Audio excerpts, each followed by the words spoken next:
भट्टी साहब, इमरान खान के जमानत के केसेस की समाअत थी कल। चीफ जस्टिस कुछ डॉक्यूमेंट्स पर कर नहीं आए। आज प्रोसिक्यूटर की तबीयत खराब हो गई। समाअत चौथी बार मुलतवी हो चुकी है। अडयाला जेल समातें भी तातुल का शिकार है। गुज़िश्ता बरस अक्टूबर से वकला की मुलाकात भी बंद है। इन रिपीटेड डिलेज की क्या वजह है? बड़ा खूबसूरत सवाल है और बहुत ही उम्दा सवाल है और बड़ा ही लाजवाब सवाल है और बड़ा ही बेमिसाल सवाल है और बड़ा ही बाकमाल सवाल है और बड़ा ही अच्छा सवाल है और बड़ा ही उम्दा सवाल है।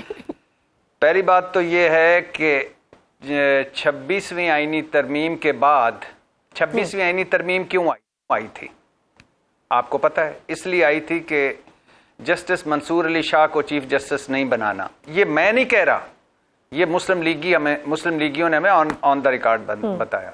मुनीब अख्तर और मंसूर अली शाह चीफ जस्टिस ना बन पाए।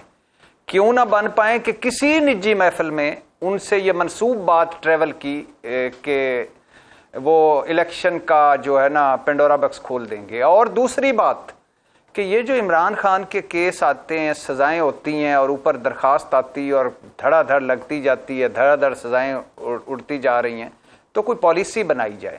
और तीसरी बात कि अदलिया को कंट्रोल करे, अदलिया हुकूमत के अंडर आ जाए। जिस तरह रेलवे है क्या उसको कहते हैं, स्टील मिल है, जिस तरह पोस्ट ऑफिस है।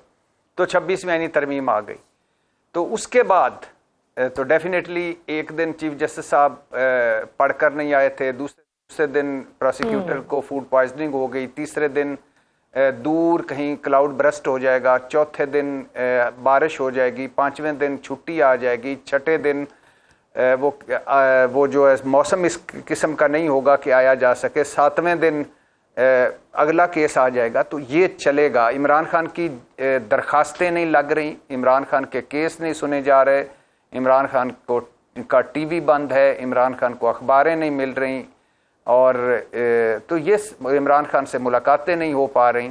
तो ये सारा हिस्सा है इस जाहिर है इस जो कुछ हो रहा है, जाहिर है ये होना था।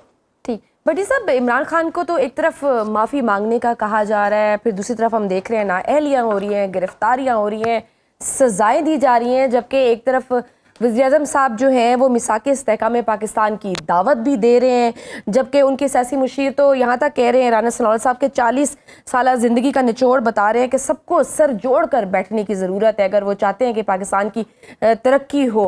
भट्टी साहब, फिर क्या लगता है आपको कि वाक़तन सिर्फ अब माफ़ी ही मसला रह गया है? यानी अगर वो माफ़ी मांग लेंगे तो फिर सारे सियासी मसाइल हल हो जाएंगे, सारे सियासी जितने भी केसेस हैं ये भी ख़त्म हो जाएंगे? वो तो ऑलरेडी सजा भुगत ही रहे हैं, 2 साल से तो वो जेल में हैं ही। हम वो बदनसीब कौम है मिस न्याजी के या मिसिस न्याजी के जिसके पास बड़े, मैं बड़ों की बात कर रहा हूँ, बड़े ना कोई ऐसा है जो अपनी ईगो पर पांव रख कर कहे कि यस मुझसे गलती हुई, ब्लंडर हुआ, आई एम सॉरी। और ना कोई ऐसा बड़ा है कि जो कहे कि तुमने गलती की, ब्लंडर किया, तुम्हें सज़ा मिली या इतनी सज़ा काफ़ी है, जाओ तुम्हें माफ़ किया। मतलब माफ़ी मांगने वाला भी कोई नज़र नहीं आता और माफ़ी देने वाला भी कोई नज़र नहीं आता। और याद रखें कि पूरी दुनिया का नज़रिया, मैं माज़रत चाहता हूँ, हम ये जीरे ब्लेडों और बनारसी ठगों में मोहतरम नेल्सन मंडेला साहब का नाम ले रहा हूँ, लेकिन पूरी दुनिया में वो सोच क्यों बने, नजरिया क्यों बने, पूरी दुनिया हर मुल्क क्यों समझता है कि वो हमारे भी हैं? इसलिए कि 27-28 साल की जेल के बाद वो जेल से निकले, बाद में माफ पहले कर दिया सारों को। तो ये जो है ना, ये अल्लाह मौका देता है। आपकी जिंदगी में भी कोई एक मौका आएगा कि जब आपको खुश नसीबी दस्तक देगी, एक बड़ा पन होने का कोई मौका दस्तक देगा, या अल्लाह ताला आपको देकर आजमाएगा या अल्लाह ताला आपसे लेकर आजमाएगा। ये मौके आते हैं कौमों की ज़िंदगी में भी और ज़ाती ज़िंदगियों में भी। पहली बात। दूसरी बात यह है कि मुझे नहीं लगता इस वक्त इस घड़ी तक कि इमरान खान माफ़ी मांगेंगे, बिल्कुल नहीं मांगेंगे, और मुझे नहीं लगता कि उनको माफ़ किया जाएगा। अच्छा। ऐसी सूरत हाल भी नहीं है। और तीसरी बात कि 9 मई एक शर्मनाक दिन है, बड़ा अफसोसनाक दिन है, स्याह दिन है, लेकिन 9 मई हुआ, अब उसकी सजाएं हो रही हैं। हाँ जी। और सजाओं का सिलसिला जारी है। मतलब एक जुर्म हुआ, अगर जुर्म हुआ वो जो, तो उसकी सजाएं हो रही हैं। तो अब माफी कहां से आ गई दरमियान में? ये पहला मरहला था कि जब 9 मई हुआ आप, और उसके बाद उससे पहले आप कह ऑप्शन देते आता और कहा जाता कि हाँ, उससे पहले नहीं, उससे पहले किसी का कहना ना कहना मैटर नहीं करता। ये मरहला उससे पहले था। आप इसको जाती सतह पे भी लाएं ना। मैंने आपका कोई जुर्म किया है, आपने मुझे सजा दे दी, तो अब मैं माफी किस तरह मांगू, क्यों मांगू? सजा हो गई। और यहाँ हाँ, जब मैंने आपका कोई दिल दुखाया, जुर्म किया, तो उसके बाद आप मेरे पास ऑप्शन होते हैं कि मैं कहता हूं कि आई एम सॉरी, मुझे माफ कर दें। लेकिन जब मैंने सजा भुगत ली या सजा हो गई, तो फिर क्या, तो ये मरहला भी गुजर गया। लेकिन इससे बड़ा है मिस न्याजी, इससे बड़ा, या मिसिज न्याजी, इससे बड़ा है एक कि हम बहैसियत कौम हमें माफी मांगनी पड़ेगी अल्लाह ताला से, जो अल्लाह ताला हमसे नाराज है।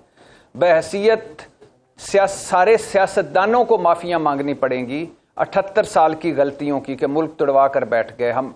ब्यूरोक्रेसी, सहाफत, इस्टेब्लिशमेंट, सबको अपने अपने किरदार पर पिछले 78 सालों में माफियां मांगनी पड़ेंगी।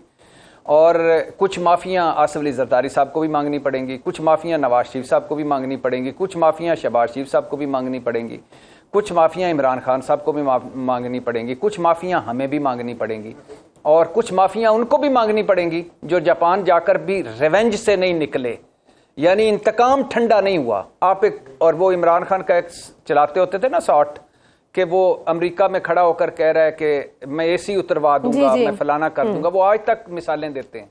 आप जापान में हैं, मरियम नवाज साहबा जापान में हैं, लेकिन वो जिक्र करना नहीं भूली, रिप्रेजेंट कर रही हैं पाकिस्तान को। तो वहां पाकिस्तानी कम्युनिटी उनके सामने बैठी है, पाकिस्तानी कम्युनिटी। वहां मरियम नवाज भी पाकिस्तान थी और वो पाकिस्तानी लोग भी पाकिस्तान थे। वहां कोई नवाज शरीफ या इमरान खान नहीं था, वहां कोई मुस्लिम लीग या पीटीआई नहीं थी।